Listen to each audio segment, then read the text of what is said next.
Meridian commerce classes में मैं कुलदीप जहांगीर आपका स्वागत करता हूं। आज हम देखने जा रहे हैं डिस्पोजल, जो प्रॉफिट का डिस्पोजल है वो किस तरीके से किया जाएगा कंपनी में। डिस्पोजल देखने जा रहे हैं कॉर्पोरेट में। डिस्पोजल का पार्ट कैसे किया जाएगा, देखिए डिस्पोजल ऑफ प्रॉफिट, कि कंपनी के पास जो प्रॉफिट होता है, कंपनी सारा काम करने के बाद में उस प्रॉफिट को किस तरीके से डिस्ट्रीब्यूट करती है। कंपनी तीन जगह पे डिस्ट्रीब्यूट कर सकती है। सबसे पहले ट्रांसफर करती है, transfer to reserve. Second, company dividend distribute करती है, dividend distributed to shareholder. और third, end of the year company issue कर देती है बोनस शेयर।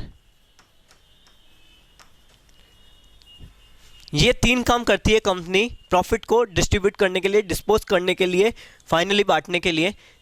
इन तीन काम के लिए कंपनी को एक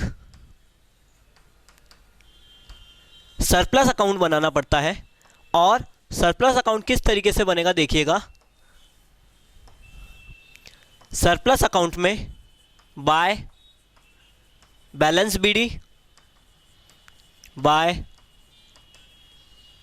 नेट प्रॉफिट, बैलेंस बीडी लिखेंगे, नेट प्रॉफिट लिखेंगे, टू ट्रांसफर टू रिजर्व। अगर कंपनी द्वारा किसी प्रकार रिजर्व को ट्रांसफर किया गया है तो वो आएगा to equity share dividend, to tax on equity share dividend, to preference share dividend, to tax on preference share dividend. Tax rate क्या है यहाँ पे? टैक्स रेट है 16.2225%। टैक्स रेट का ध्यान रखना है, 16.2225% टैक्स रेट है। To interim dividend, interim dividend दिया जा सकता है। इंटरिम डिविडेंड होता है जो ईयर के मिड में दिया जाता है। Sorry, to tax on interim dividend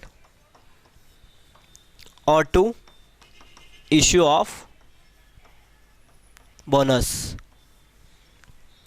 और अगर कुछ बच जाता है फिर भी प्रॉफिट, तो ट्रांसफर कर देंगे to balance CD. Balance sheet में बैलेंसिंग फिगर से ट्रांसफ़र कर दिया जाएगा। ये ट्रीटमेंट आपको करना है। देखिएगा क्या ट्रीटमेंट करना है आपको। अगेन रिपीट कर देता हूँ मैं। सरप्लस अकाउंट बनाना है, बैलेंस बीडी और नेट प्रॉफिट लिखना है। रिजर्व में ट्रांसफ़र किया, डिविडेंड दिया, इक्विटी शेयर डिविडेंड दिया जा सकता है, प्रेफरेंस शेयर डिविडेंड दिया जा सकता है और इंटरिम डिविडेंड दिया जा सकता है। इनका टैक्स लिखना है। फिर bonus, to issue of bonus और to balance CD balancing figure से। इस तरीके से आपको क्या बनाना है, सरप्लस अकाउंट आपको क्रिएट करना है और प्रॉफिट को डिस्पोज कर देना है।